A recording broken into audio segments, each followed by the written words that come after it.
Sup, everyone? Welcome to Test Your Might, the weekly video game debate show where I am the host, and these two guys make the arguments, and I decide which argument wins. Hi, guys. I'm your host, Cicero Holmes, a.k.a. Stubby Stan, the Mafia Lord himself. Say hi to your mother for me. And I'm here with my friends.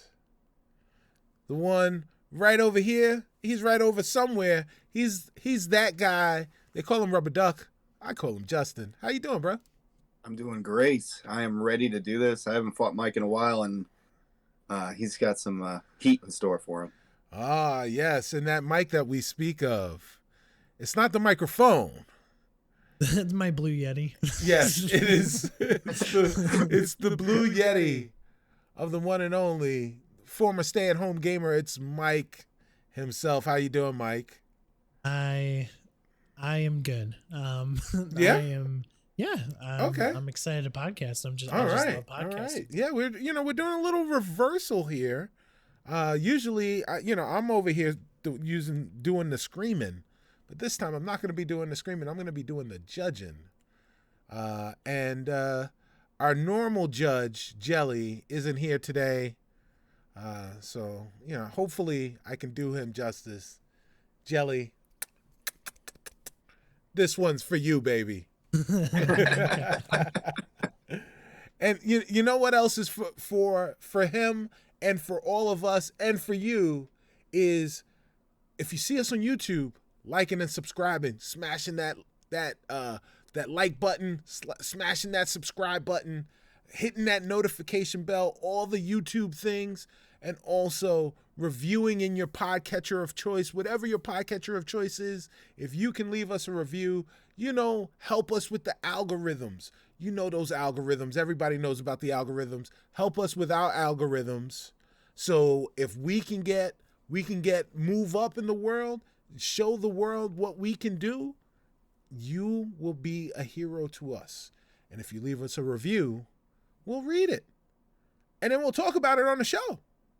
So I might listen to it too. Yeah. Oh, well, if it's a version that we can listen to, we will listen to it. If it's a version we can read, we will read it.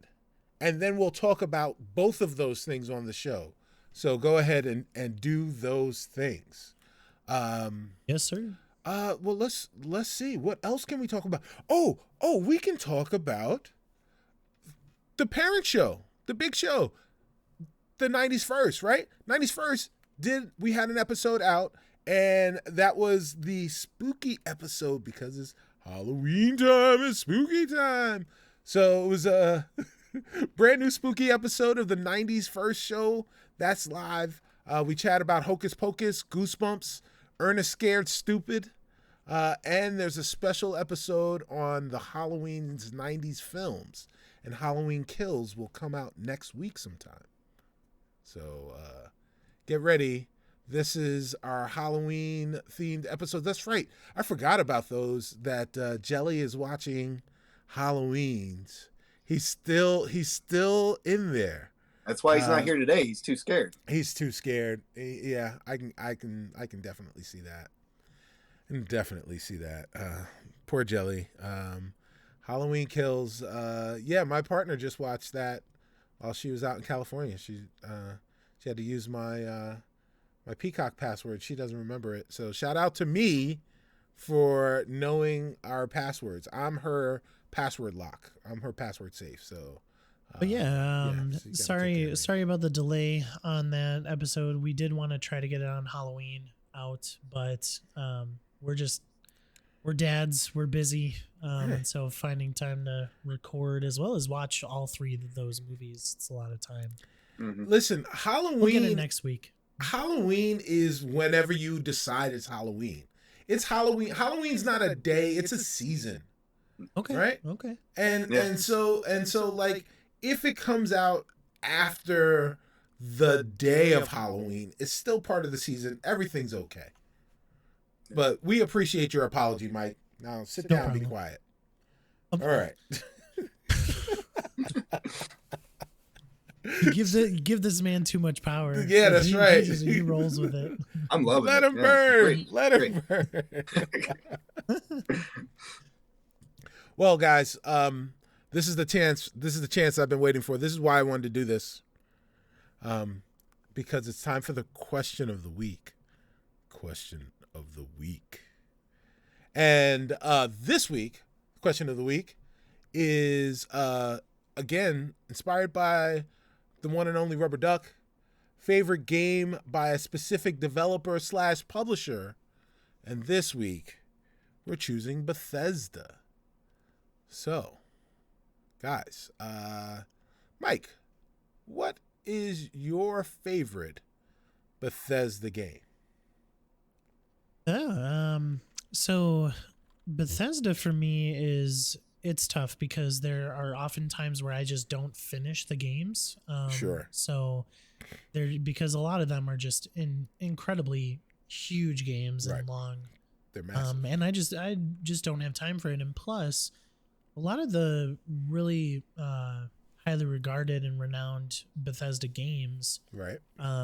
came out before I was truly into RPGs and stuff like that. So like I'm even talking 2011 when Skyrim came out. Like I was still in that like, okay, I'm just gonna play my action adventure games and not really the RPGs, and I'm just gonna stick to sports games. And so Sure. now that I play more games, I'm hoping to revisit some of those. But my favorite Bethesda game has to be Doom 2016. Great I game. really thoroughly enjoyed that game. The space nature to it, the action, the gunplay, like id Software just blew it out of the park with that. I do need to get into Doom Eternal, but certainly Doom 2016 is probably one of the best first-person shooter campaigns to come out within the past decade or so. So definitely go play that. It's on Game Pass, and then hit up Doom Eternal afterwards.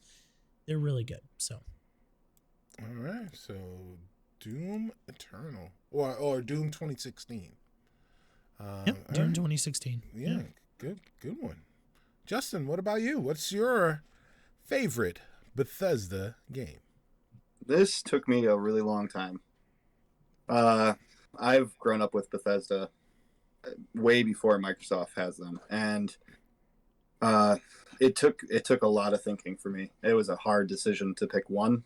Mm-hmm. It comes down to the all-time question. There are two types of people. There's the Fallout people and there's the Elder Scrolls people, and it's really which one are you? And that's a question with Bethesda that's been going for a long time. And I'm gonna shout out an old friend, Evan Dean, for letting me try out this game back on the Xbox 360. One of the first games that I really got into on the 360, which was Elder Scrolls Oblivion. And I stayed up all night playing it when it first was dropped, and we went to church in the morning, so I didn't have time, to get ready. No, I was playing that game all night long, just enjoying it with Evan Dean. He actually went to sleep, just like Mike used to. And I used to play, just play it, and I enjoyed every minute. It is my superpower. So, well, I enjoyed it, and it struck a chord with me for RPGs. It really hit a point that I've never recovered from RPGs. It was such a good game. The story, the different elements, it was open world to an expansive universe that I just never knew existed, and enjoyed it thoroughly. Elder Scrolls Oblivion, it's very close with Skyrim, but I think it just holds that nostalgia and that feel. I like the story a little bit more on that one. So Elder Scrolls 4 Oblivion. All right. Elder Scrolls 4 100%. Oblivion. That's another game that I would love to check out on backwards compatibility. Yeah, and you can, So that's awesome. For me, the Mad Max, the Road Warrior, was an incredible movie, and just like something that you could envision the future being when you were a kid in the 80s and beyond. in the arcade, we got a game that kind of lived up to some of that Road Warrior, just kind of like vehicular combat essence, and that was a game called Road Blasters. And it, it wasn't really truly post-apocalyptic, but you were in a car and you had to fight, you had to shoot the baddies out of the way and keep moving forward. And that game was fun, but it was missing the elements of Mad Max, where Mad Max got out of the car and he had to deal with people and on the streets and in the environments off the roads. And both of those things were combined in a way, in a very realized way for the very first time with my favorite Bethesda game, kind of Bethesda-id, and that is Rage. Rage was an awesome game where you got the post-apocalyptic vehicular combat, but you also got to get out of your vehicle and kick butt in a first person and have this story, first person shooter. It was awesome to play. So so there you go.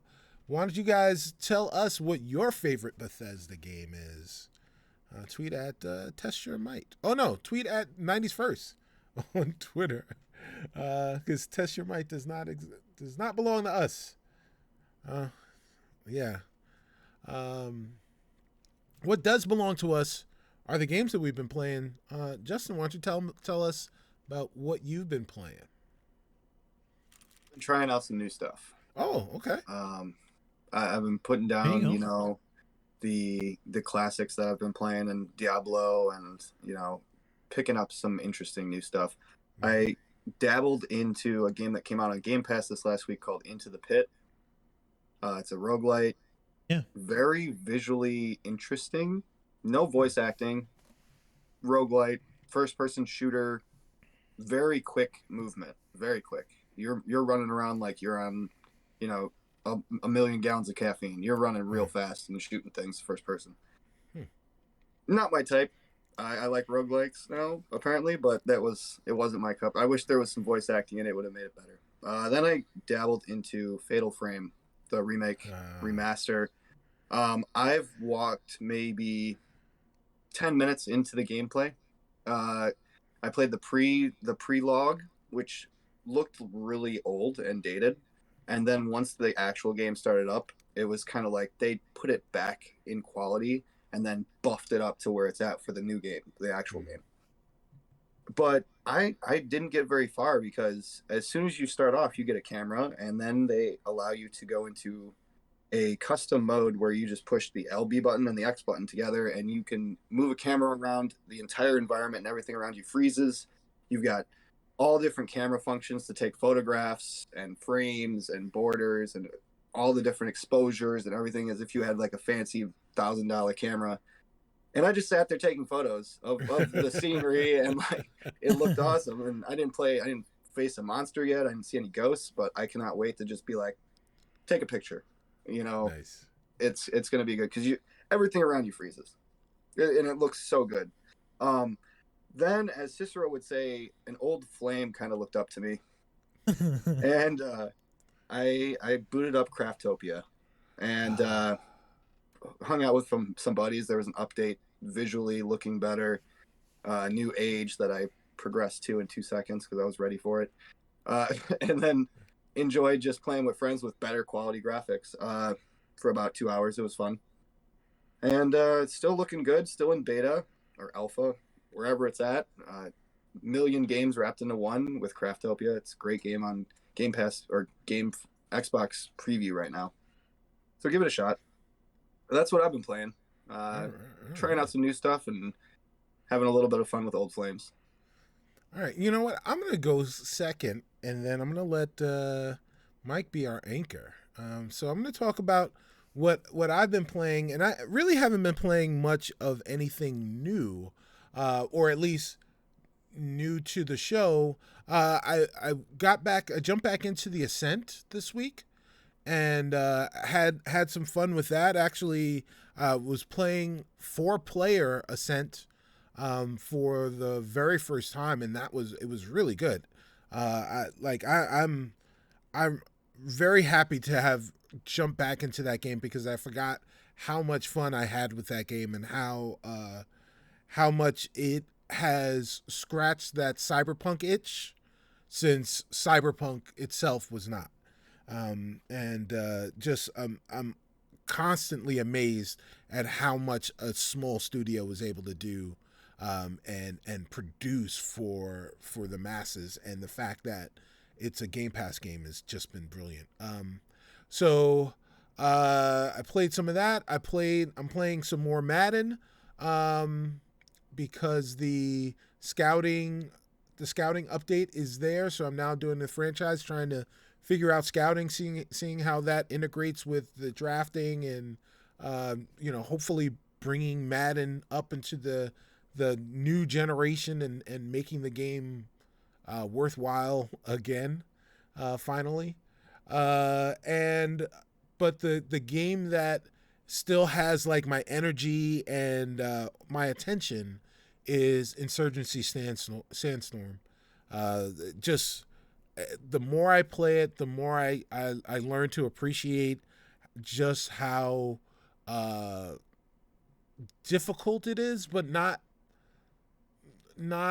punishing or not like unfair. It is a tactical shooter. It is important that you go in with a team that's looking to work together to try and accomplish stuff. In the co-op version, in the versus modes where you have like, straight up domination, those kinds of different game modes, the game is a lot of fun. Not nearly as run and gun as Call of Duty or any of these other games. The time to kill is almost instant, so people are really, really, really good at trying to be.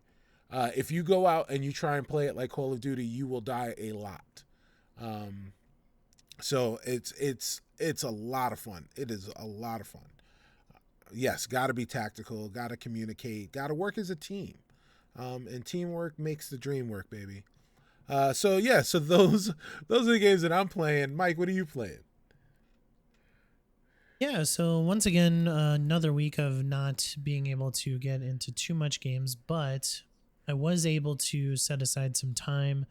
The wife was at play rehearsal for her school's play, so I was able to play some games Thursday night, and the game that I chose to play was I wanted to get back into Back 4 Blood. And so me and a buddy, friend of the show, Sean Rugg, we got online, played some, and man, like I'm really enjoying the game.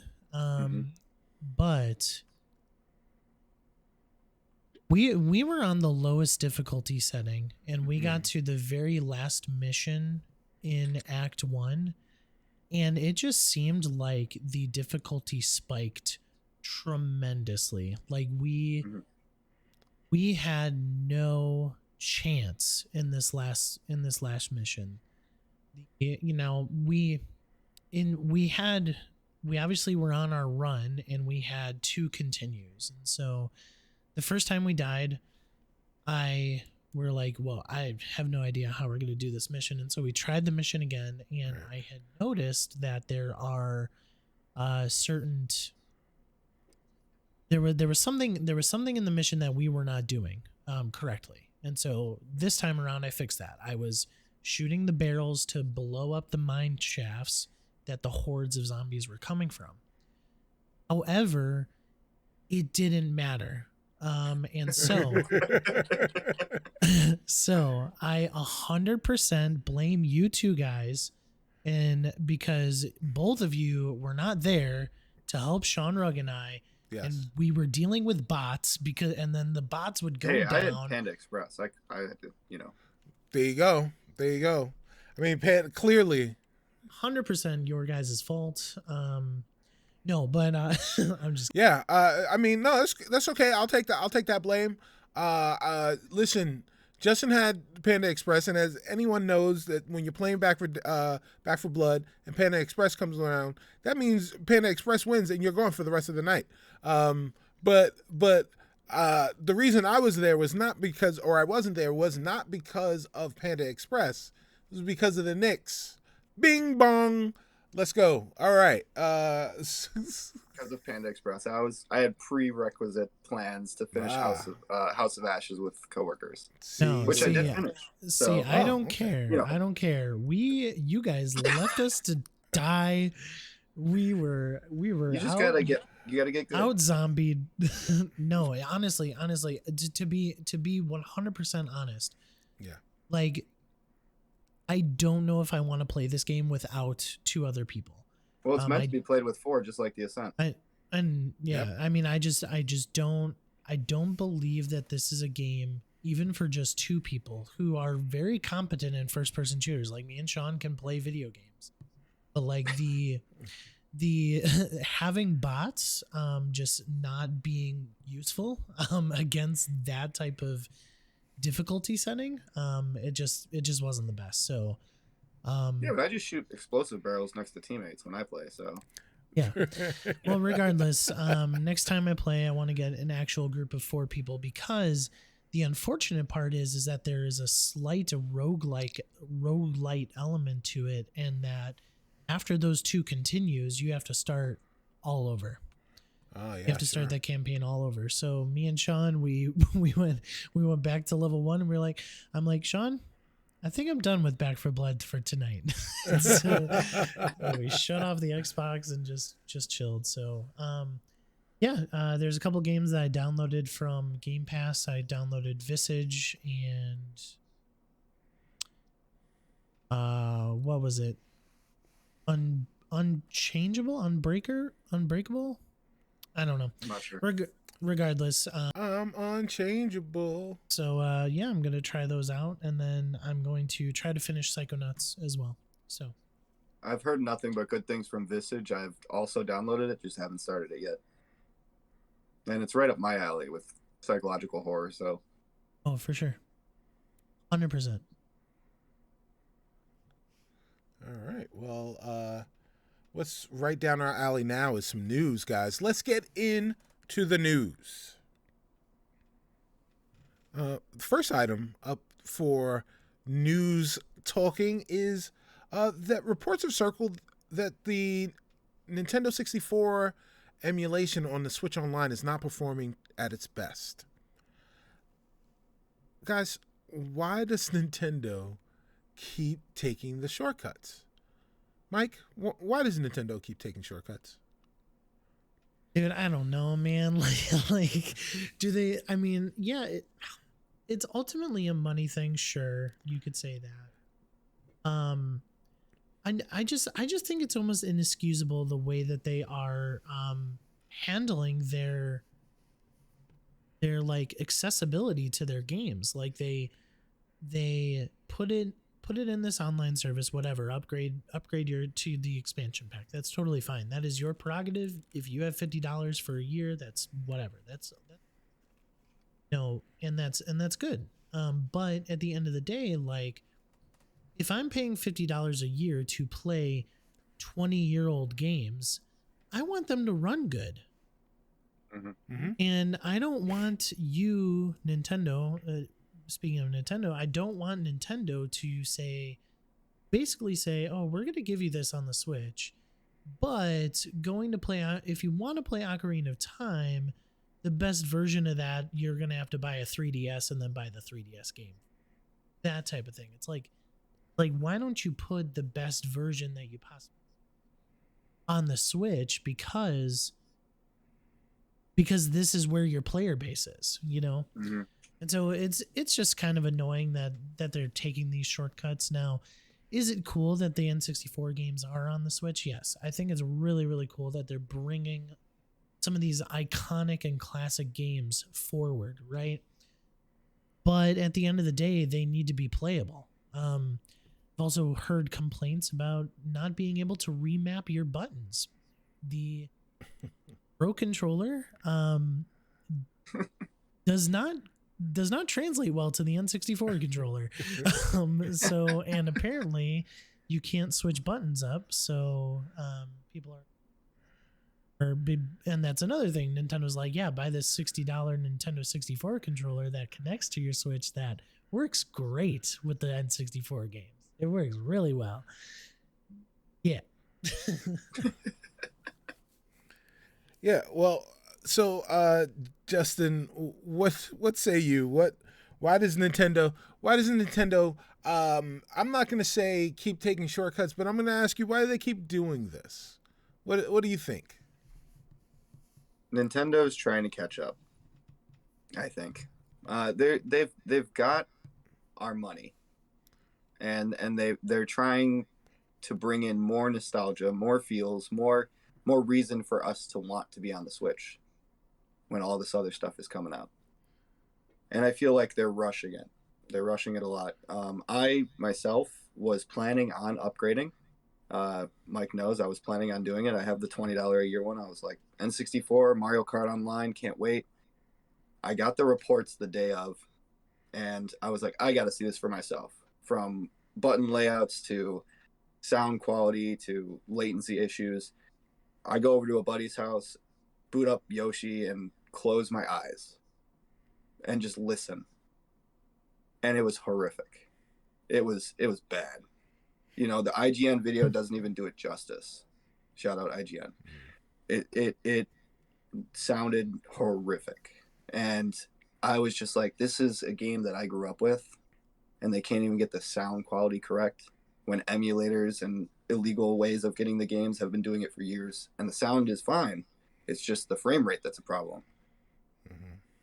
And I feel like button layout is just a ploy to get us to buy that $50 controller. I really do. How dare you say such a thing? I deep down believe that they were like, we're going to map this improperly for the Switch Pro controller because we want them to buy this other $50 thing since they're already upgrading to the 50. They're going to want the nostalgia feel with the controller. Let's give them that works properly. But then at the same time, you're going to have sound and latency issues on top of it, regardless. So they're taking these shortcuts and not giving us the content that we really wanted. And I didn't get a chance to try any online stuff. I was just, I shut it off. I didn't want to try. One of the biggest things I need to try is that Mario Kart Online to see if you can even connect with the networking problem, the mess that Nintendo has for networking. I really hope that at least if they got that correct, they can start moving forward. But I believe it's all about money, and it's sad. They just want that money. They want to catch up. They want our attention, and saying, "Hey, all these games are coming. Here they are, $50. That gets our attention, and the nostalgia feels. But if it's not good content, if it's not quality content, they're gonna lose. They didn't need this hit. They didn't need it. It's gonna hurt, and it stinks. But that's what I believe. Eventually, Nintendo is going to push their customer base too far. They haven't yet, because instead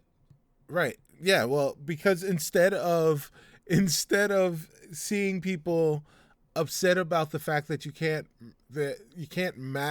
remap your buttons, I instead saw people celebrating the fact that they have they essentially have a Wavebird controller now. Okay, but eventually though, I think, you're already saying it, Justin, that you've decided to speak with your wallet and you're not upgrading because of these egregious practices. And eventually they're going to hit a point where their loyal fan base says enough is enough. But we'll see when that is, but it's clearly not now. I was listening to Nintendo Voice Chat, IGN's Nintendo podcast, the other day about this, and they were talking to like what's Nintendo's ploy gonna be next. They bring what's the next console, right? N64. And Per Snyder, IGN CEO, Right. he said you got to be kidding me. They're not putting GameCube games in a service. They're going to charge $60 a piece for those. And Right. it's just that type of thing. It's just that Right. why do we have such a mentality for a video game company that has been creating so many phenomenal memories for us over the years? And that's frustrating. To Nintendo, you're not going to be doing what's right by the company, or what's right by the customer. Right. Well, but they never really have, right? So, you know, I don't know. The only thing that they've done right by the customer is create great lasting games that provide great gaming memories. But in terms of being a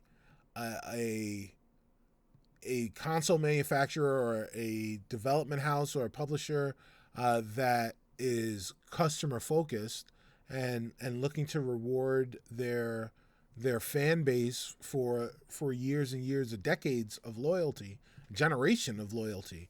That's not something that they're interested in. You know, you're not going to see a Game Pass service from Nintendo, even if it makes sense, right? Like, you know, they could charge $20 a month and make a Nintendo like Game Pass service that would you know, we're sitting here, we're arguing about $20 a year versus $50 a year.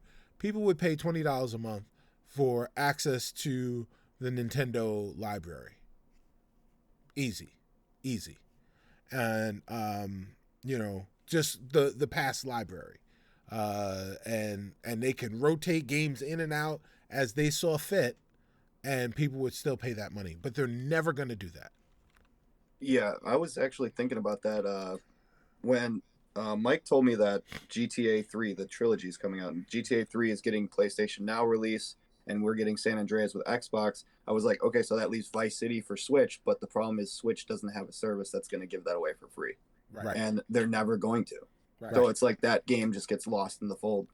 Right. And you're going to have to pay for it. It is coming out on the Switch, but you're going to have to pay for it. Yep. Yeah, well, speaking of Sony, let's talk about Sony's PC. So Sony's announced the PC initiative, and they're bringing their games to PC. They're calling it PlayStation PC. They you know, if there is something to be said, you know what the stuff is going to be called. You don't have to guess a lot about it. You just have to guess on whether or not it's going to be worth your time and energy. And Justin, is this PC initiative going to be worth your time and energy? Now, with the PC initiative, are they bringing games to their own service, like their own program on? No. These are just going to be games available for PC. Through Steam or whatever. PlayStation games available for PC. I don't think that. Yeah, I think there is just their publishing arm. I think it'll be on Steam. I don't think they're building their own storefront for it. Well, if they add them to Steam, I don't know if you've heard the most recent news about Edge partnering, and you're able to stream your Steam library over Xbox. You're gonna be able to play PlayStation games on the Xbox, and that's gonna be an interesting situation to deal with. Playing God of War on your Xbox Series X or Series S, and your friend coming over and being like, "Oh, you're playing what? Wait, what?" I think it's a good move. I think they needed to branch out. Why not? They're making money on their own system. They're going to make money on Steam or wherever else they're going to release their content. Not everyone can get a PS5. That's a myth, a legend, something in the dust and the wind. And, bring those old titles, bring Uncharted, whatever you need to bring some fans that didn't get the chance to play them on PlayStation. And PC is a big, big fan base to join the side. Xbox and Microsoft really have a strong foundation there, but why not bring Sony in? Just let them play the games. I'm okay with it.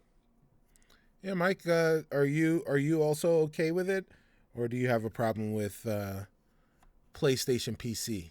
She's gonna be like Spider-Man. No, PC is only Xbox. How dare no? 100%. This is a great thing. As Justin said, there's not a lot of people who can get their hands on PlayStation 5. And the thing that's interesting to me is that when are we going to see them start bringing any games day and date as their console counterparts? I don't think you'll see that. I think they're gonna want you to try to buy it on the PlayStation first, and I think it's going to be this like onslaught of games that are older that come to the PCs, you know, such as God of War coming in January, you know, that stuff. What I really think is the key to this is that Sony's not stupid. They know they're ahead. They're like 13.5 million PlayStation 5 sold.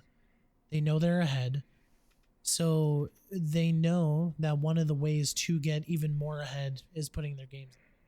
So, I mean, that's just plain and simple. And it's good because I think it gives people more options to experience the developers that create monumental titles for the PlayStation on a PC. And you know, I don't have the best gaming rig, but I'm assuming that I can maybe run like a PlayStation game at like 1080p, which, you know, I'm okay with that. Maybe, you know, I do have a PS4 and I do feel like a lot of that they're going to be bringing to the PC are PS4 titles for now, so I could just get it there.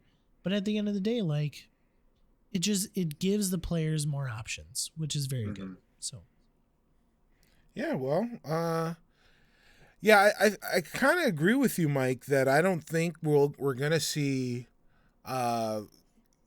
simultaneous releases of PS5 games and a PC counterpart day and date. Yeah, I think we will get to see bestsellers, or what was it called, the platinum hits or greatest hits. Yeah, so and it, you know, and it kind of makes sense for Sony to continue to do that.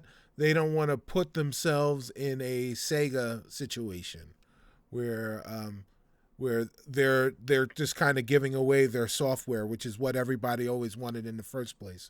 But yeah, they're in a good space. They've got a great console, great selling console, and they've got great software. And now they're making it available for more people, for more gamers to play, and it gives them the opportunity to make more money. It'll be interesting to see how well those games translate to PC, and if they have right to PC visually, and how well they play on PC consoles, even though, you know, or PC platforms, even though the PlayStation is essentially, you know, both consoles are essentially glorified PCs now.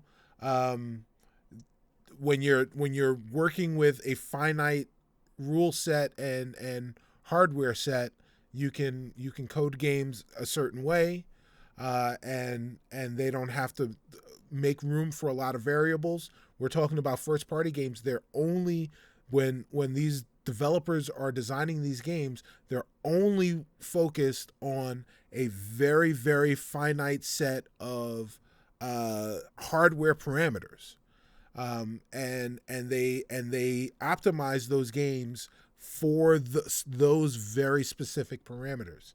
So when you open up the hardware, yeah, like you have the variety of PC in terms of hardware compatibility. It'll be interesting to see how well that software really meshes with that.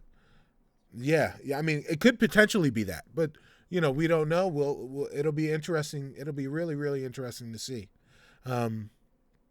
Guys, what will be interesting to see right now is the two of you debating each other in Test Your Might.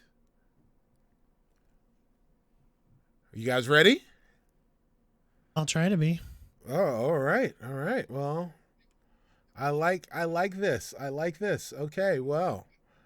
Well, so the first issue up for debate is this, guys. I see what you Skydance did there. Media. Yeah. Said issue. Talking about Yes. comics. There you go. There you go. Kind There's You no got there's it. no way you thought about that. No, I'm just- no, yeah. No.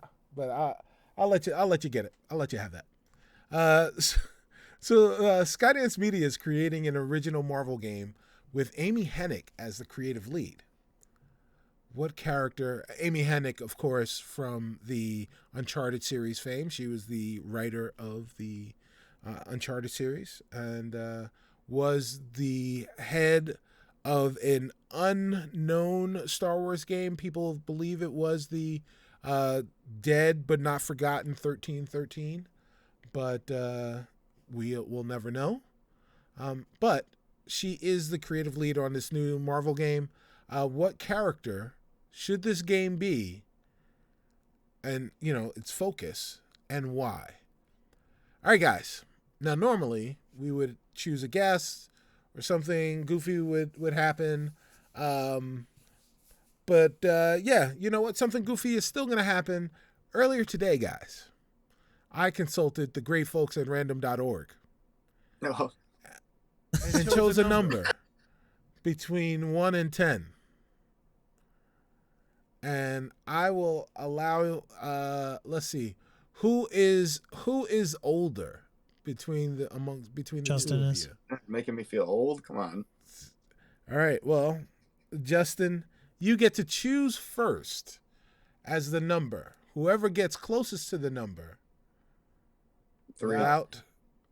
without going into interdimensions. 3 is Justin's guess. And Mike, what is your guess for the 4. number? 4.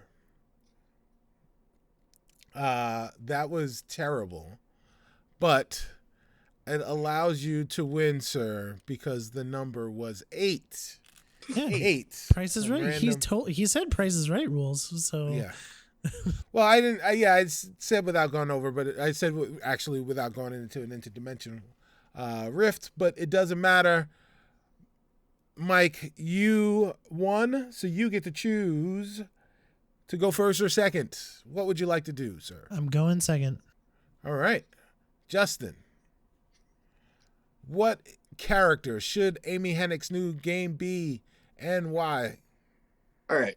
So I'm not a big comic book reader. I never have been. I'm more of an animated show watcher. Okay. Um, Okay. But I did my research today. I knew I was going to be facing off against Mike over here, the ex-stay-at-home gamer. And I knew I had to bring some fire. So I took Amy, right? And I thought, she made the Uncharted series. She was one of the lead writers. And it really struck a chord with me with the second game, which was called Among Thieves, if you didn't know. So I thought, we're going to make a stealth game. And who's a better thief and a better stealthy guy than my homeboy Gambit? Oh, And shit. I thought, this guy grew up in the Thieves Guild. He's got some personal struggle that he's dealing with Rogue.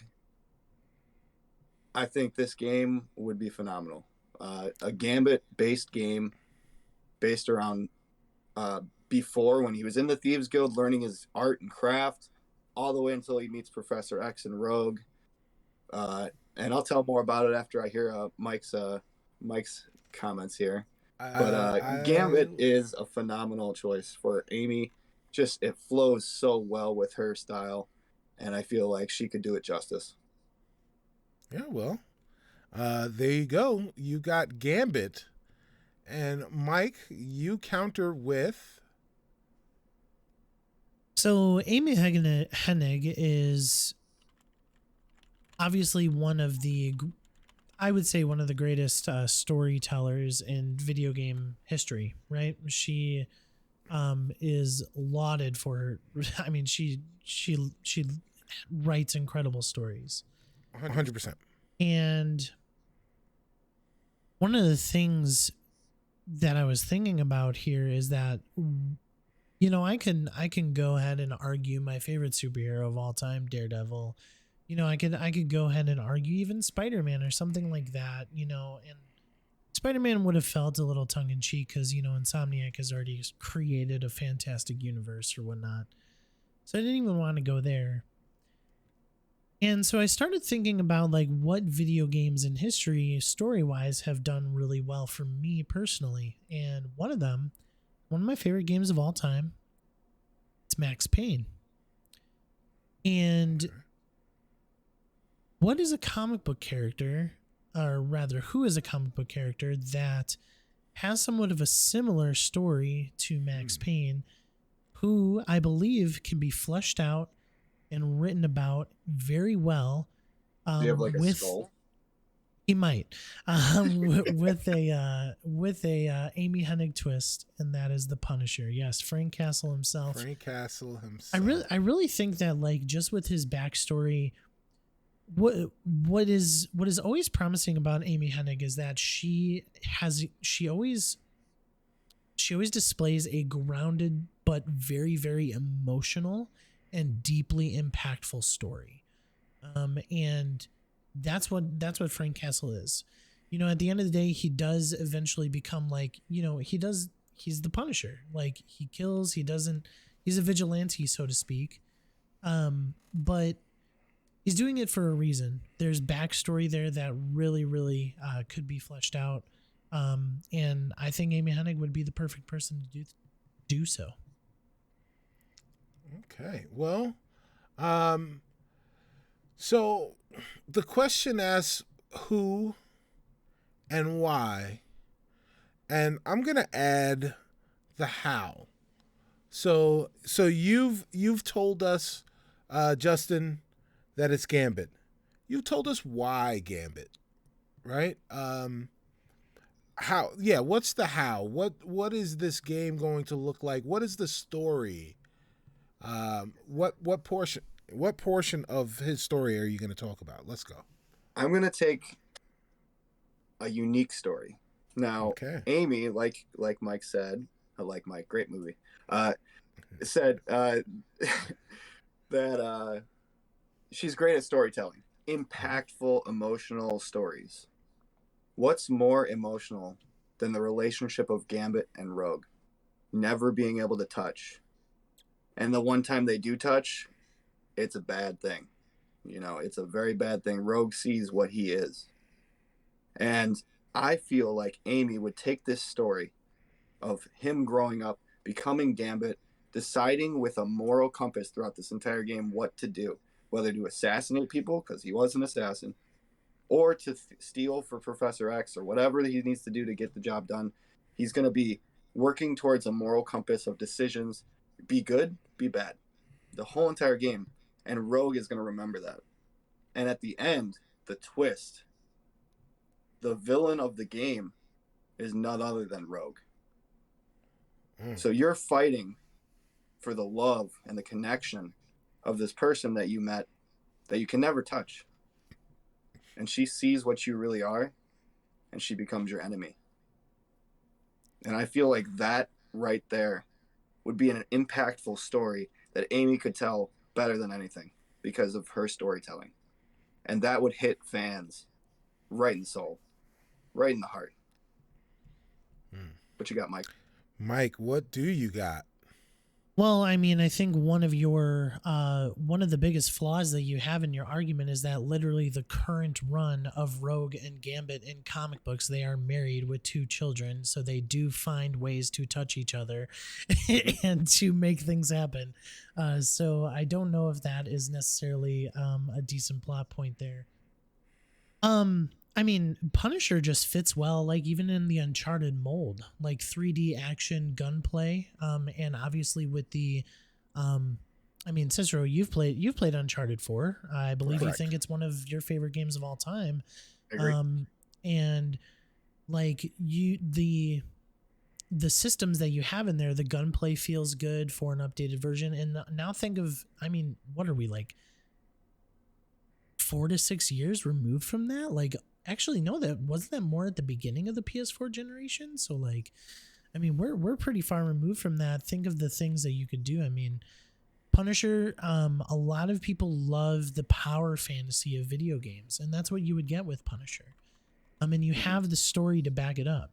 You have this origin story of Frank Castle that creates this revenge story, that ultimately in the comics he does become a hero, right?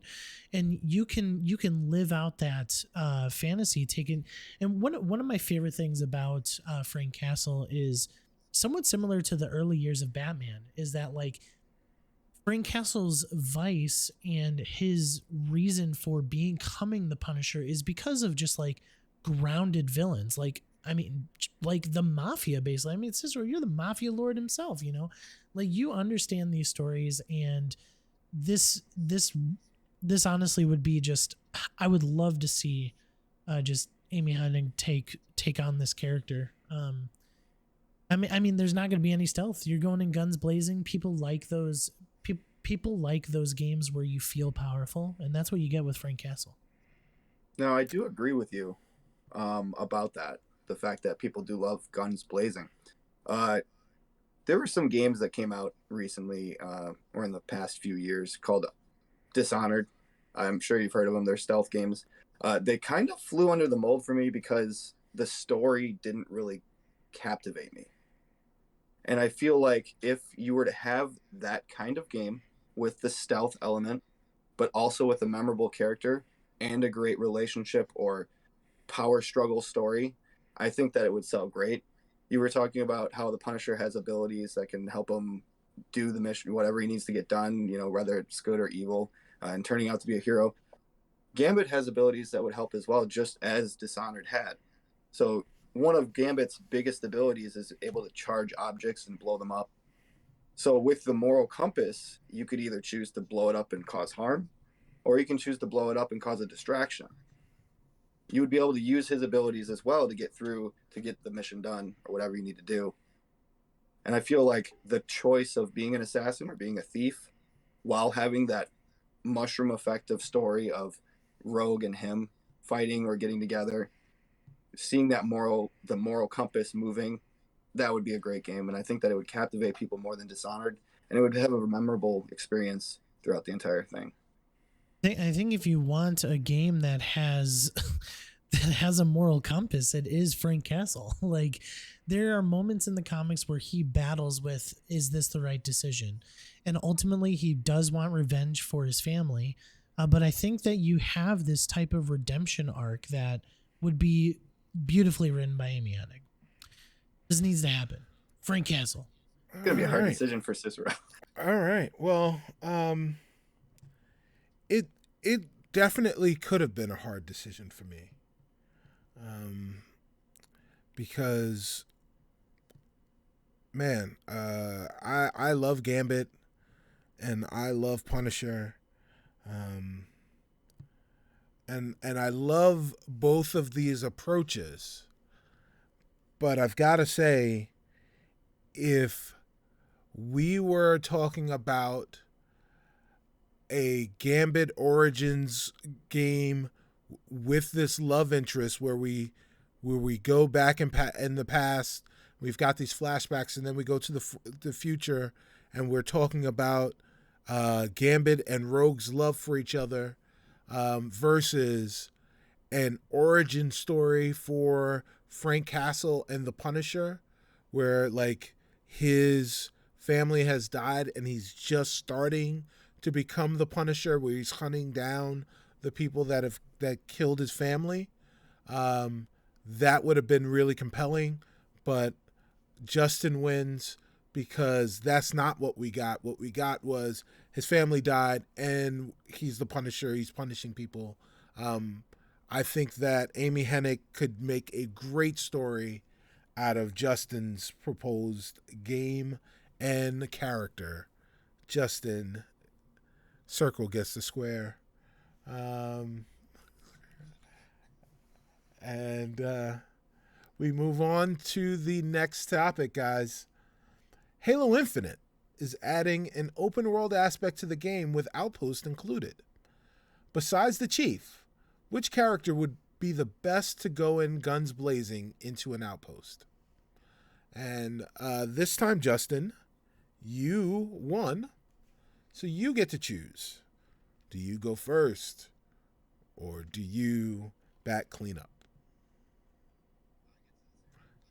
You get to choose. Yeah.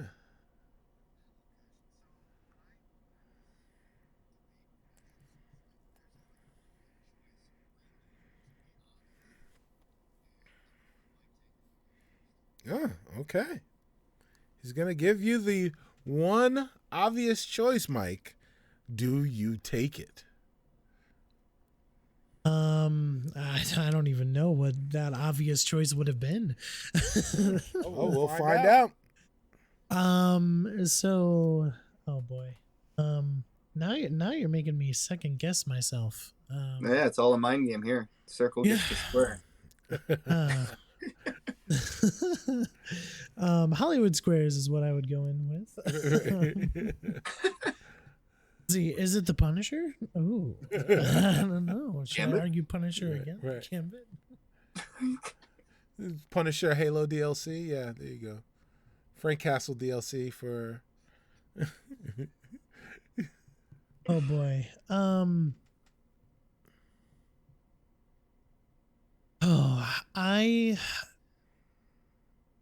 I think what would really be a good fit for this question would be would be an answer. Oh, okay. Yeah, why don't you try that? So with the recent popularity of a certain game franchise because of a new entry, I think it would be extremely fun to destroy an outpost with Samus Aran, Metroid herself. Not Metroid, but you get the person from Metroid. Yes. I don't know. She has what I really enjoy about from what I've watched from Metroid Dread is the twitchiness and just the fast-paced movement that Samus has, and I think it would really play super well into going in guns blazing into an outpost. You know, just the ability to move around. She does have somewhat of a grappling hook. She also has the ability to, kind of dodge roll into the ball and stuff and create bombs from that too. Like, I just think it would just be a blast to go in guns blazing into an Samus. So that's what I'm good. All right. So Samus. That's what Mike goes with. Justin, who are you bringing to the fight? So when I read this question, I limited myself to the Halo universe. As did I. As did you. As did I when I read this question. I like to read the question 10 times over, and then I'm like, okay, I'm gonna limit myself. I'm gonna take a page out of Mike's book here and say a little bit of 100%. It's got to be plausible. I gotta argue with plausibility here, and Samus is a great choice, but it's Nintendo. I doubt that'll ever happen. But my character, and the one that Mike should have chose, I'm not going to even pick. I'm going to leave him in the dust because Mike just left that Halo character. Halo 2 rip. And I'm going to go with Cortana. Now that's something that's interesting, right? So instead of reading that question and going, somebody side by side fighting with a gun in their hand would be the best person, right? Cortana would give all of the overviews, the points of interest, the explosive barrels, the weapons, the vehicles. She would be able to give you the AI intelligence while you go in guns blazing. Because Master Chief doesn't need a counterpart. He's got Spartans behind him, but he doesn't need someone else to go in. I'm going to go with Cortana as information is power. Okay. And I feel like she's going to go overview over the entire explosive camp that he's going to blow up. So Cortana is your AI Overwatch, but Samus is a one-woman wrecking crew. Right. Albeit impractical, one-woman wrecking crew why is Samus the better choice? Cortana's an AI. She cannot physically go in guns blazing, and so you misread the question. Should have chose the Arbiter. That's what you should have chose. Yeah, I was giving it to you. No, I was just thinking of what character in video game world would go into an outpost and would be fun to play as gun blazing. That's exactly what I was thinking. And Cortana literally needs a vessel in order to get around into the outpost. Like, there's no guns blazing with Cortana. With Samus, you go in, she has her charge rifle, she has just her blast rifle. She has all these effects that she could do that would create an awesome experience to just destroy an outpost and destroy enemies and have fun in this sandbox. Like, Cortana can give you information, but she literally can't hold a gun. Yeah, I do understand that, and I do agree. She can't hold a gun unless she's got one in her scan, you know. But if you read the question, it says, which character would be the best to go in guns blazing into an outpost? Right? Yeah. Which would denote somebody holding a gun. Not necessarily. Support is a big part of going in guns blazing and not dying. And Cortana fills that gap. She's able to give you that overview and that stretch of enemies and weapons and POIs, weak points, anything that you need to do to get the job done properly. Scanning in explosive barrels, that's going to assist Chief going in guns blazing. She is the best character to assist Chief going in guns blazing, in my opinion. Cicero, I can't argue this question anymore. You go ahead, man. Yeah? Okay. Well, you know what? I'm not going to put anybody through any more misery when it comes to this. I will say that I, like Justin, read the question as being only within the Halo universe. So, in my brain, when I read the question, my answer was going to be Cortana, because the obvious answer is the Arbiter. So when Justin said Cortana, I was like, oh, he won. It's easy.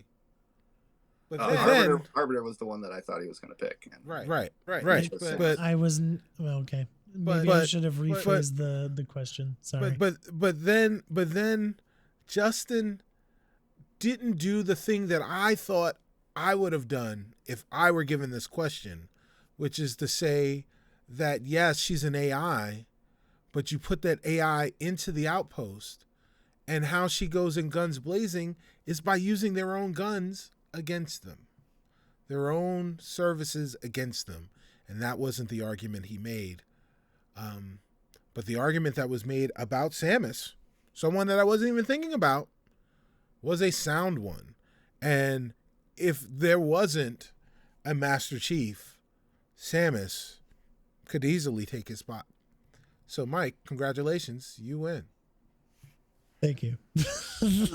I refuse to argue impracticability. So, No, well, that's fair. And because you refused to, you lost. So, next up. Next up. November is on the horizon, guys. November's on the horizon. What will be the best game of November? Mike, we're winners outs. So you won. You get to choose. Who goes first? Justin may go first. Oh, wow. Oh, you guys are so gracious to each other. Justin, game of November. I gave him the layup last question. He just didn't take it. I don't know. All right. Because I wasn't thinking the Halo universe. I was just thinking some video game character to go into an outpost and just destroy it. And you chose Samus. Okay. Yeah, All right. she's badass. Nintendo. Okay. All right. So we're going to take a step back here and do some time travel. Yeah. my game is Farming Simulator 22. No. I do have a pre-order. Don't ask. I play a lot of simulators. Okay, there you go. We're gonna time travel. Okay. And I'm only gonna choose one. I'm not going to cheat and choose 3. Okay. You could choose 3. That's fine. No, just 1. And I'm going to go with Grand Theft Auto San Andreas. Oh. As the best game of November. In my opinion. Okay, well, there you go. And it's your opinion that matters here, sir. So Justin says Grand Theft Auto 3 San Andreas will be the best game of November. Mike, just tell him you can't argue because he's already won. What is your lame attempt to beat Justin? The other 2 games in his trilogy. No.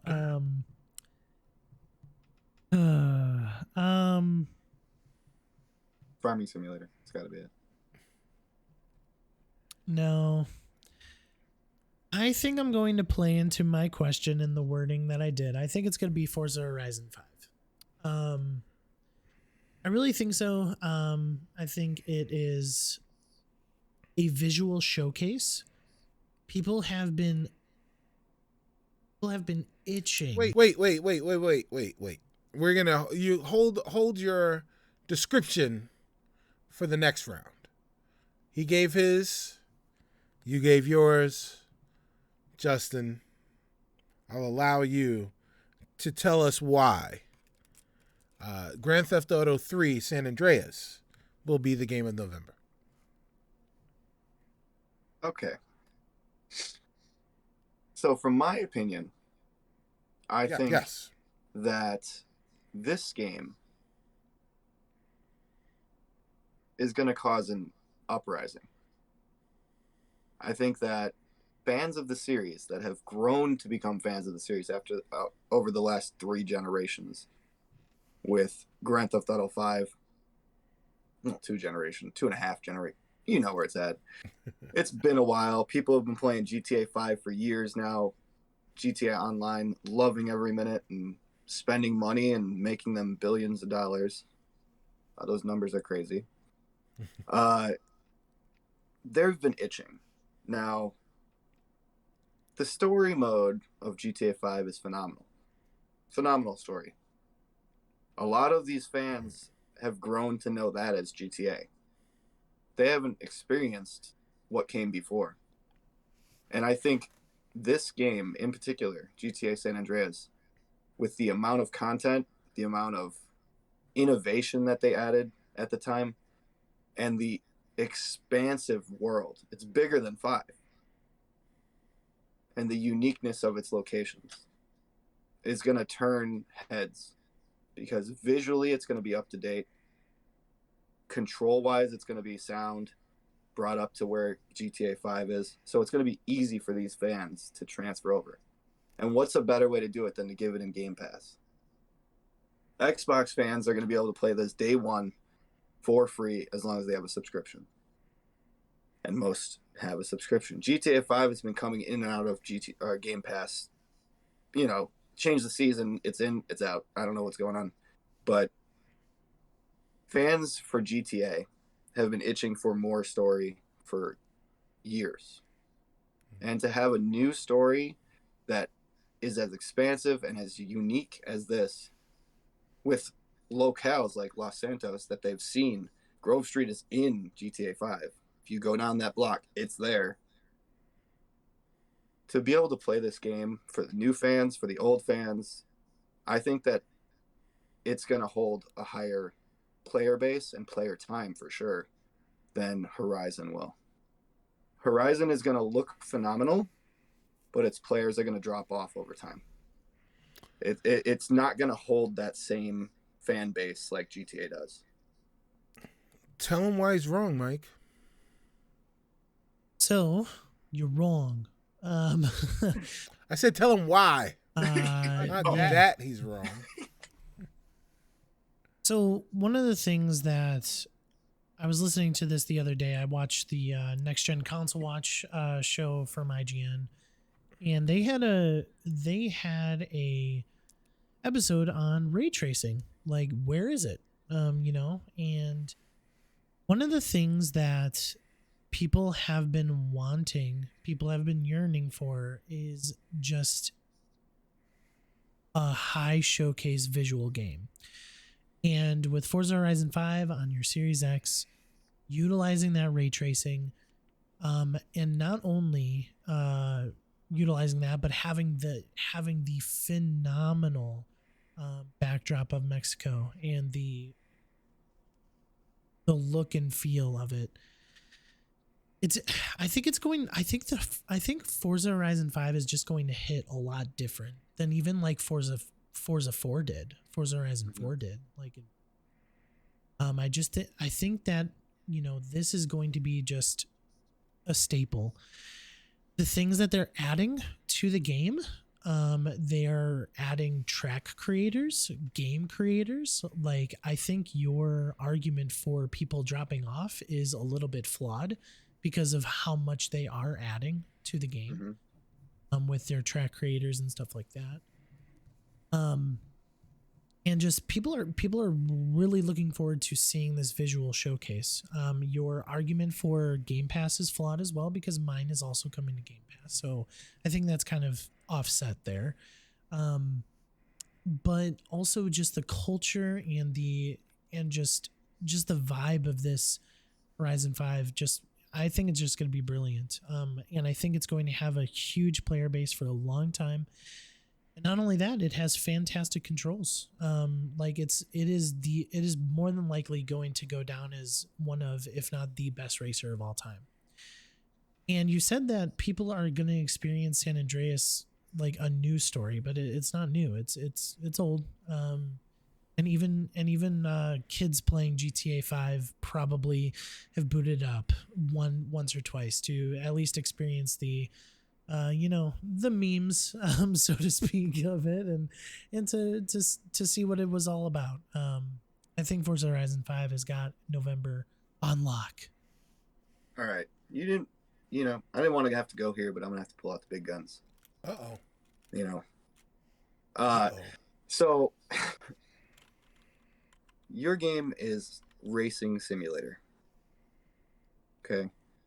You have that custom new feature to make your own tracks.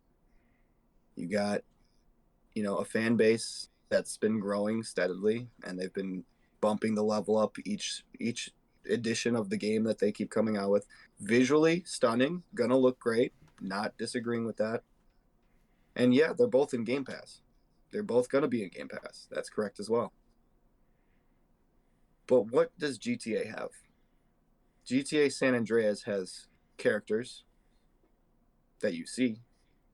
It's got racing, just like your game. It's got party games, mini games, all kinds of different missions. It's not just limited to racing for the story.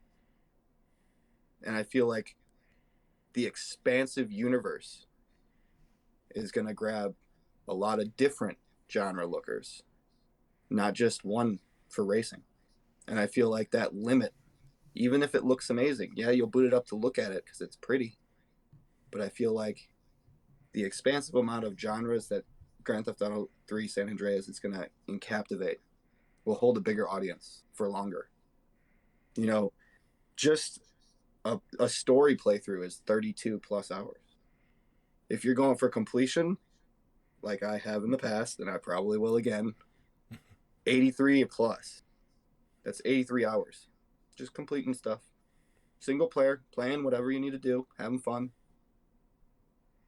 Look at you. You don't play Grand Theft Auto, but you remember booting it up just to get 5 stars and kill people or jump around and do things. Try to get and survive as long as you want. You're not really into GTA. You enjoyed your time playing it though, and you remember your time playing it. So I feel like those fans, the nostalgia fans, and also the new coming fans, are going to be held a little longer than Forza will, even if it looks better. And that's where you have simply argued my point. There are not a lot of people who have the time and the energy to set aside 32 to 83 hours. You talked about my time playing in GTA where I would just jump in, try to get 5 stars, have fun, create this little sandbox of a time. It's what would happen in Forza Horizon because you could just jump in, do a couple races here and there, have a good, fun time of year. And you could see your characters in Forza Horizon. I don't know what you're talking about. I don't know. I disagree with that because the last Forza Horizon had a 4-hour prologue just to get into the game, just to be able to play with your friends. 4 hours. It was not 4 hours. You're ridiculous. Like it. Definitely seemed like it. It was just a couple races. And then on top of it, like you said GTA has racing. Yeah, I'm not gonna go play a PS2 era racing game. I'm gonna go play the newest and best and greatest and best looking racing game, potentially of all time. Well, again, I'm not going to beat around the bush. Mike's right. You don't say. Right. Well, I do believe that GTA 3 San Andreas is going to be a game that lots of people are going to pay attention to and are going to spend a significant amount of time with. But I think once the novelty has worn off, there will be people that will enjoy playing that game and revisiting it. But I don't know how many people that are GTA fans that have never played it before are going to stick around to complete that game, as opposed to just going back to GTA 5 where everything looks and plays and feels better. So that's one aspect of it. And then when you look at Forza Horizon 5, there are going to be people that stick around. If you're talking about which game is going to have people stick around longer, I think Forza Horizon 5 will be the one that has people stick around longer. And we'll have people talking about it throughout November. So that is why Mike wins this. Completely understandable. I like to pick the underdogs and try to fight my life away, and that's what I enjoy. So you added to the skill, and it did not work out in your favor this time. But I do applaud the effort, and this time, that effort can be something worthwhile because, guys, it's time for the blind quick attack. Quick attack. All right. The score is 2 questions to Mike, 1 question for Justin. Here's a chance for a tie. Or Mike can take it over and win the game. The way our blind quick attack works is neither of the two combatants know the question, but we are going to do real hardcore debate style. You get, after the question is read, you get 1 minute to, that's how it works, right? It's 1 minute for your opening argument, each 30 seconds for a rebuttal, and a 30-second close. So everyone gets exactly 2 minutes, and we will begin. Oops. Oh no. We're gonna begin as soon as I figure out how to use my timer. We need to know the question. Right. Well. I'm gonna give you the question when I feel like giving you the question. How about don't that? push him. Right. He's new to this. Yeah, exactly. All right, guys. The question is, it's now Sci-Fi Saturday, because it's Peek Behind the Curtain this Saturday night, guys. We're talking Matrix versus Ready Player One. Who would you rather be, Neo or Parzival? So who would we rather be, Neo or Parzival? Neo or Parzival. Okay. All right. So, let's see. We're going to consult random.org again.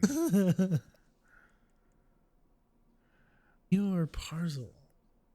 All right. This time, It is a number between 1 and 20. Mike, you're the younger one. Go ahead. Mike, yes, Mike, you won last, so you go. I will go with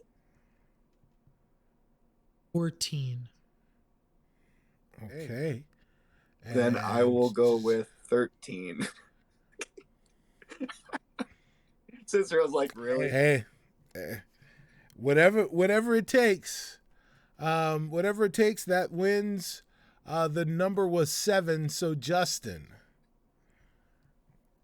you get to go first, or you get to decide who goes first. Do you want to play offense? You want to play defense? All right, so you get to go first, and the timer will begin when you start speaking.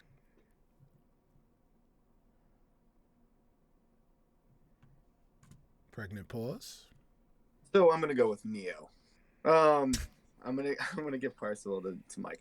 I feel like Neo, the chosen one, when hooked up, he can download any information he needs or load in anything he needs into the Matrix. He feels, he is most powerful. Even outside the Matrix, he has powers, and I feel like he doesn't need to be hooked up in order to win fights. He doesn't need to be in a VR setting in order to win fights. He doesn't need to be plugged in. He wins fights. He's the chosen one outside of that. Parzival is a character in a game. His real character is a kid, almost dies in explosions. And I feel like Neo can stand a better fight one-on-one against the kid that plays in Ready Player One. All right. Well, there we have it. Neo by Justin. So, are you ready, Mike? You've got Parzival. All right. Well, we'll begin when you start speaking. I believe Parzival is the obvious choice. There are a couple instances.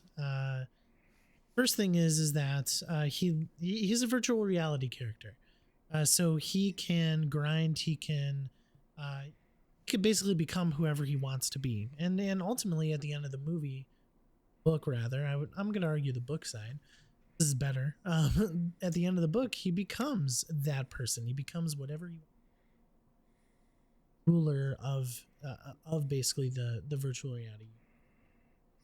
And so I think it comes down to the fact that with Parzival you have all these worlds that you could visit. You also have your friends, and on top of it, after all of it's said, he becomes a billionaire. He becomes a person in the real world that is also well off. Within the virtual reality world, again, he has his friends. Time's up. Sorry, I was so enraptured by your conversation that I forgot to give you updates. But your time is up. 30-second rebuttal, Justin, for all of that stuff from Parzival. What do you have to say, sir? So, Neo, when plugged in, is also an amazing character who can be anything he wants to be. He can fly, he can fight, he can learn anything he wants. And Parzival uses knowledge, knowledge to get that billions of dollars. When Neo uses power. And I think power in this case wins that fight. I feel like with Neo, he's going to come in fisticuffs and anything he can create. Time's up. All right. Are you ready, Mike? 30-second rebuttal.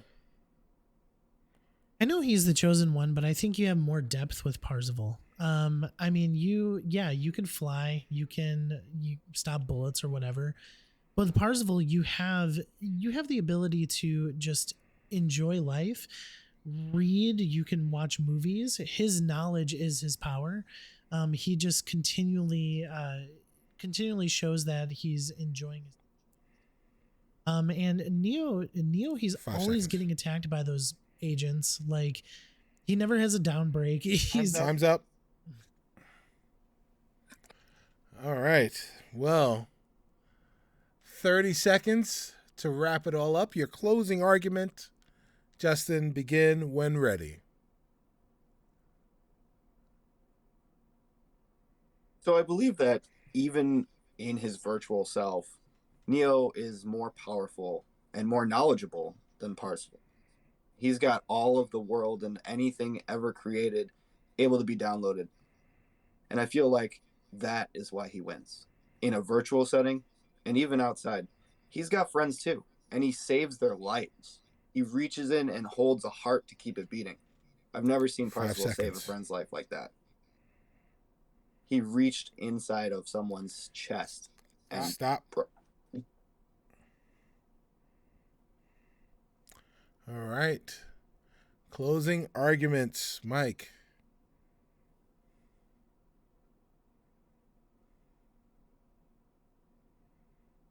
When it comes down to it, at the end of Ready Player One, Parsifal becomes immortal, and he becomes the master of the VR universe. Parsifal will eventually take down Neo easily because he can summon Godzilla, he could summon the Mighty Morphin Power Rangers, he could summon all his friends to battle Neo. There is no way that ability to completely beat 5 Mechagodzilla, seconds. Godzilla, all these people, Voltron. Time's up. Godzilla. I couldn't. Well, Parzival, he's a CEO and an immortal CEO in the virtual world, and Neo is a renegade programmer who can see the code and change it at his will. The programmer wins. Neo is the winner. All right. And that blind quick attack. So we finish. Some fights I just don't think I should have won. So It's all good. Thank you, Cicero. I appreciate it, and valiant effort. All right, Cicero. So our tiebreaker is yes. Right, is- right. Pick a number on the random. Yes. No.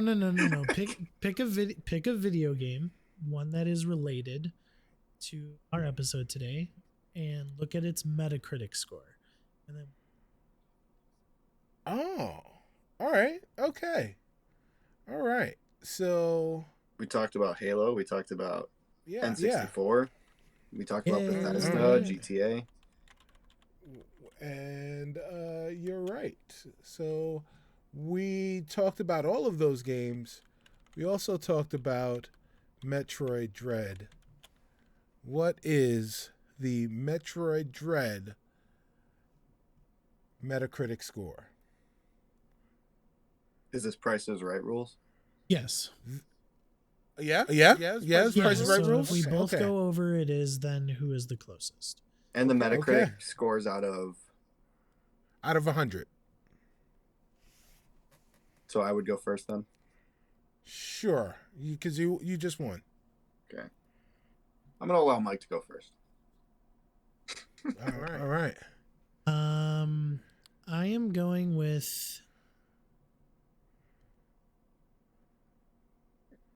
You know what? You know what? You know what? Let's stop that.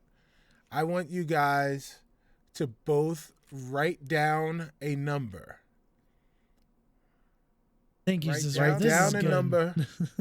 Write down a number? Then yes, write down a number, and then Any number? one of you will display it. Any number between the number that you believe the Metacritic score to be. Oh, I thought That is number. that is the number that you are writing down.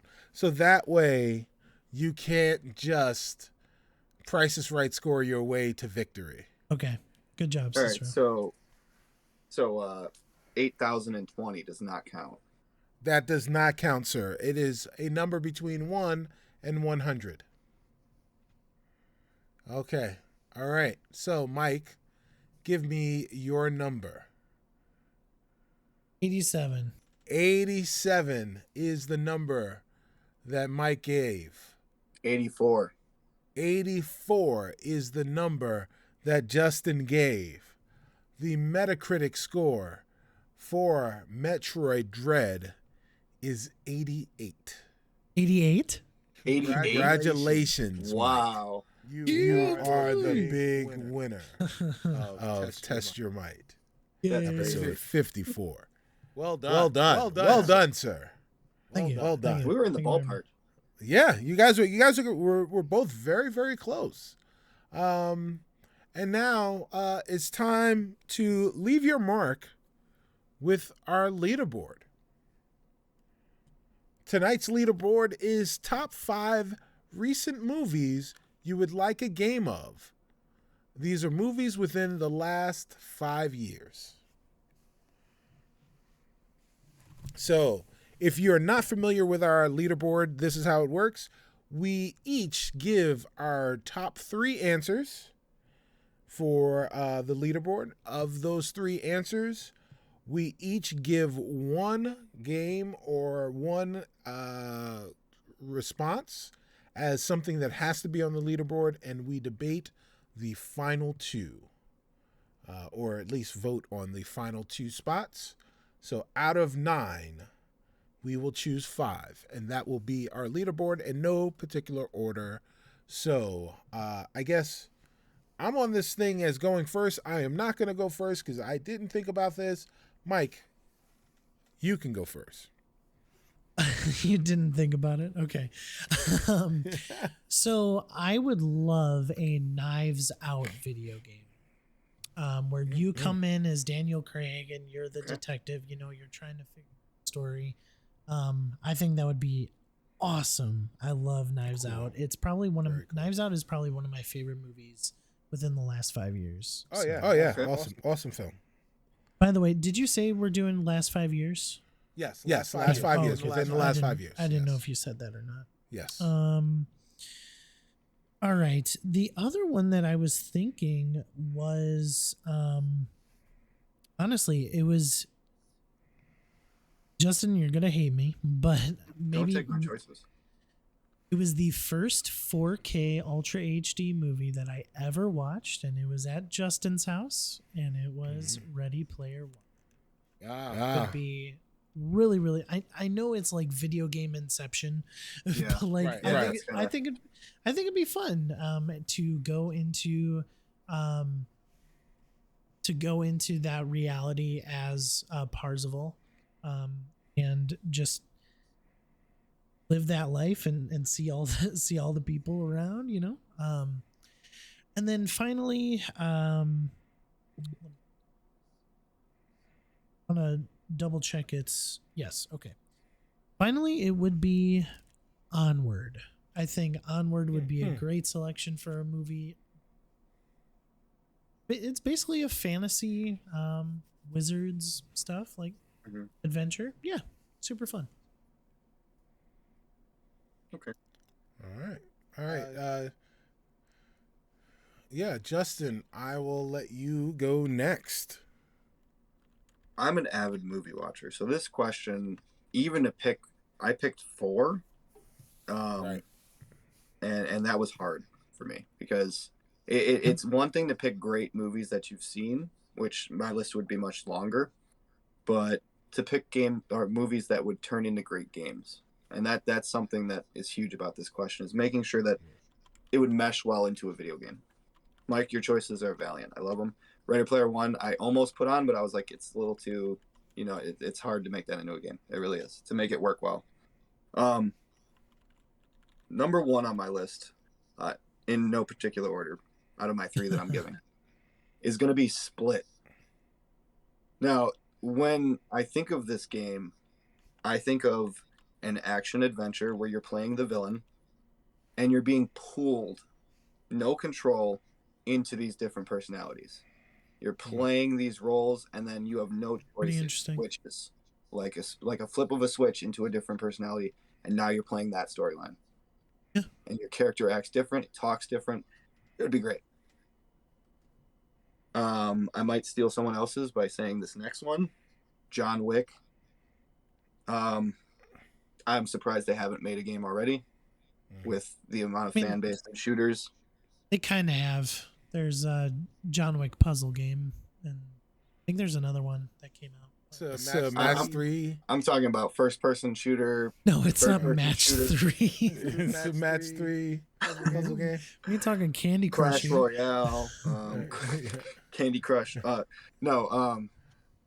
Yeah, and John for my Wick. third one, I was tied between these two, and I really think that this one for story element would work great, and that's going to be Stephen King's It. I feel like a horror genre video game where you're playing the first half as kids and the second half as adults, if they want to go that route, and the amount of creativity and unique ways that it can mess with you from the book is ridiculous. And I feel like it would be very close to like Alien Isolation terror level, because the AI would learn from your actions, and it would be Pennywise coming after you in different ways to scare the crap out of you, and you're getting through the story and you eventually have to fight him. I think it would translate well to a game. Huh. All right, I like that list. I like it. All right, you have a mic? Oh yeah, I'm all up to date. All right. So get up to date with this, bruh. So the first game on my list, or first movie on my list that should be turned into a game, I think I've mentioned on the show before, and that's Valerian and the City of a Thousand Planets. That's I think that game or that movie is perfect for like game to delve into. Like, they built a lot of worlds, and we only got little bits of all of the different worlds. There are 1,000 planets, and we got to see like 3 minutes of 5 of them. So there's 995 other planets that we could see, and lots to explore on the 5 planets that we did see. So great chance for a wonderful video game out of that. The second movie on my list is a goofy one, I think, but that I just forgot. That's goofy. Yeah, that is goofy. But the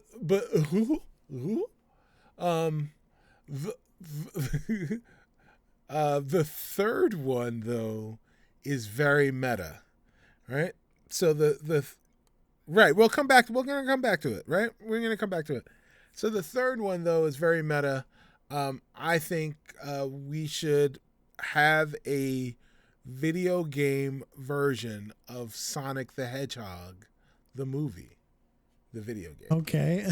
Sonic the Hedgehog, the movie has a very, very different origin story than Sonic the Hedgehog, the game. So there's plenty of room to play around with that. And we could get goofy voiceover from Jim Carrey. If you haven't seen the Sonic the Hedgehog movie, it actually is pretty good. Much better than I thought it was going to be. What was my second movie? Sonic was one of the first movies that people saw, or one of the last movies that people saw in the theaters. So in the movie theaters, yeah. DMX. Yeah. Jim Carrey. Yeah. Still good. Yeah. He does a thing, and he does that thing pretty well. The second game that I forgot. Oh, there we go. Is one that I can't ever forget, because it's one of the greatest action films ever made, and that is The Raid Redemption. The Raid Redemption. The Raid Redemption. Yes. Oh, if you've never seen this movie, it is a tie action film that takes place in an apartment building where the cops come. Oh, wait a minute. Can't use it. It was made in 2011. Oh no. Oh, film. redacted. Redacted. The That one's raid spoken. redacted. Yes. First spoken right there. Yeah. Oh man, was it first spoken? Oh gosh. You know what? Let's go even more meta than Sonic. We're gonna do Ralph Breaks the Internet. Okay. That was 2018. Ralph Breaks the Internet, the video game, which is even more meta than a movie based on a game character, and a video game based on that. This is even more meta than that. Let's do Ralph Breaks the Internet, where we play in an arcade. I'm gonna go ahead and say that I think that Ralph would translate better to a game than Ready Player One would, in my opinion. And it has the overload of characters from video games already, so I think it would translate better to a game. I think they're almost the same. Nah. Like, I think it's. What's that phrase? Sorry, Jelly, but I do not agree with Mike on this one. I think Ralph would translate storytelling, world building. I think it would translate better to a game. I also haven't seen Ralph Breaks the Internet. So. Really? Oh, the racing no. and the. I've seen Wreck-It Ralph. Right. Oh man, Ralph Breaks the Internet is pretty good. Very good. It's pretty good. Yeah. And Cubert's in it. Like, it dives deep into the meta. Cubert is in it, you really get a sense of and like how they animate the internet is pretty amazing. So and they're I mean, it basically, the movie itself kind of plays out like a video game. So it lends itself perfectly to a video game. So we've got our preliminary list. Now it's time to break it down. Mike, you went first. What has to be on the leaderboard? I think Onward has to be on the leaderboard. Okay. Right. I still haven't watched that film. Oh, Great Onward movie, is great. Phenomenal, unique story. That's what we needed coming out of Disney Plus. Okay. All right. Onward wasn't Disney Plus. Oh, I mean, It's on Disney. Yeah, it was a Disney film. Yeah. So, yeah, it's on Disney Plus now, baby. Justin, what has to be on the list? I'm gonna take my serious one, I think, and go with Split, because I feel like that would translate into an interesting, unique storytelling experience for gaming. Maybe the game will be better than the film. All right. Maybe the game will be better than the film. All right. I enjoyed those films. Well, Glass, yeah, great. yeah, Unbreakable, great. yes. Also great as a video game, Valerian. I think I would love to see a Valerian video game. All right. So we've got Onward, Split, and Valerian. What are the next two games that have to be on the list? I really think Knives Out should be on there. Like, not only is it one of the best movies in the past 5 years, it has an interesting premise for a video game that could translate well. Like, just sure. It is Among Us, right? Yeah, I mean, I would be okay with it if it had multiple endings and different things that could happen based on your decisions. But that's the If it thing. That's what the game would be potentially, because especially if they're translating and creating a game from the movie, you're not going to want to just do the movie. Yeah. Like, you're going to want to create Like randomly created events that you have to investigate. Right. You could have plausible, like the Clue movie. Right. Like, exactly. You could have plausible reasons for everyone to be the killer. Yeah. And it's just how it plays out. But that would be in video game form. I mean, like, it could be yeah. a Telltale style. It could be, experience that story in an interactive medium. whodunits are always awesome. I could get behind Knives Out being on the Yeah, I list. can see that. I would like it to be visually captivating more than a Telltale game, though. So like Telltale game style, but visually captivating, like Bethesda would do. Yeah. Because I think that would Okay. be better. Sure. Okay. So Awesome. we putting Knives Out on there? I can get behind that. Right. All right. Now, what else do we have? We have John Wick, It, Ready Player One, Sonic the Hedgehog, and Ralph Breaks the Internet. I gotta be honest. No offense to our metas, Cicero. I think Right. John Wick needs to be on this list. Like, Yeah, but like I don't know. even now that I think about it, it's like a shooter is there's so many out there already, and translating a revenge story doesn't work very well with shooters, first person shooters. I feel like if it was a unique story, maybe, but unique stories is what makes John Wick good. And that's why we like John Wick, because the revenge and the betrayal and the that's the story that captivated us. So if you change that, it might not do it justice, and it might just be a terrible game. So honestly, I would strike that out as a choice. Wow. Okay. Okay. All right. I know, Mike, you've already made an argument against it, and you haven't seen the film. I would make an argument for Ralph Breaks the Internet. I didn't make an argument against as far as like that, but right. I would assume that it'd be the same as Ready Player One. I disagree with that. It kind of is, but it also isn't.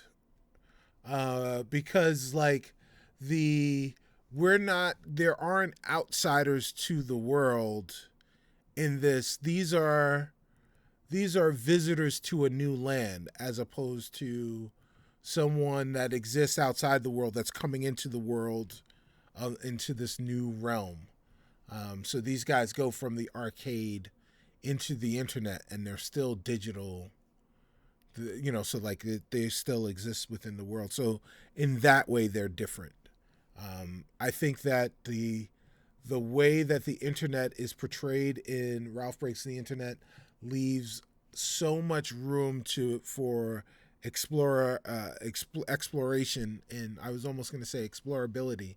Explorability for exploration in like an open world Ralph Breaks the Internet, where you can go to different websites. And what do you think, Justin?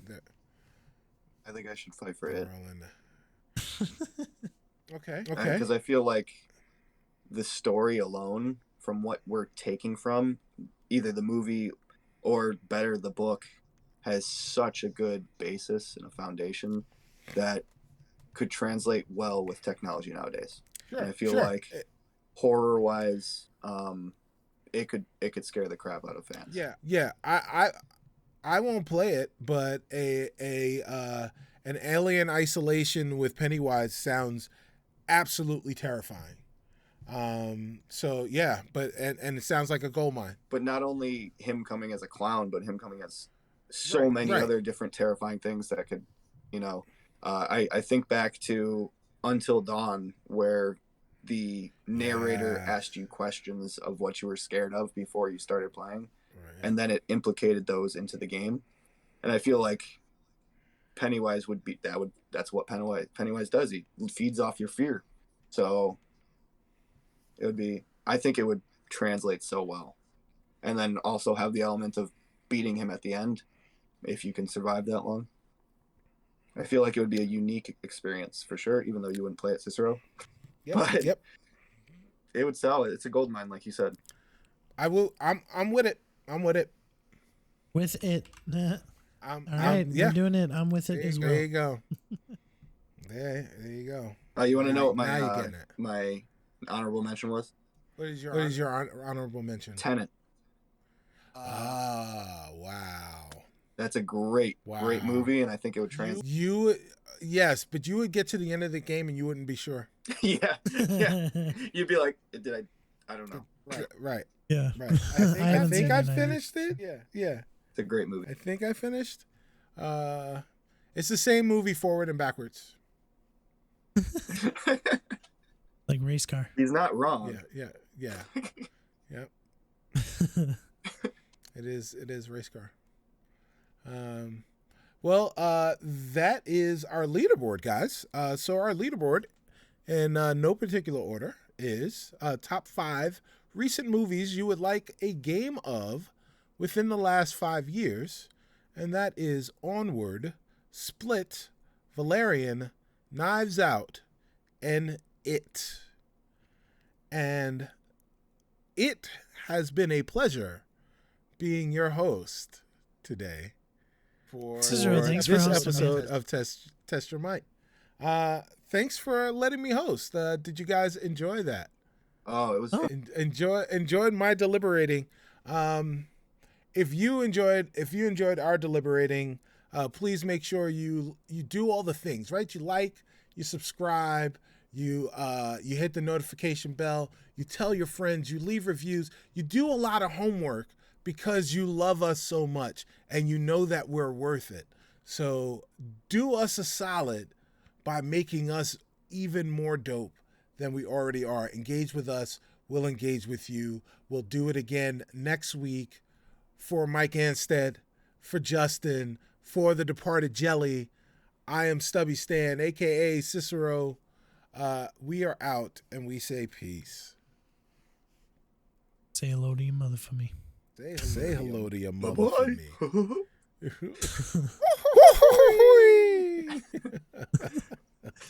me.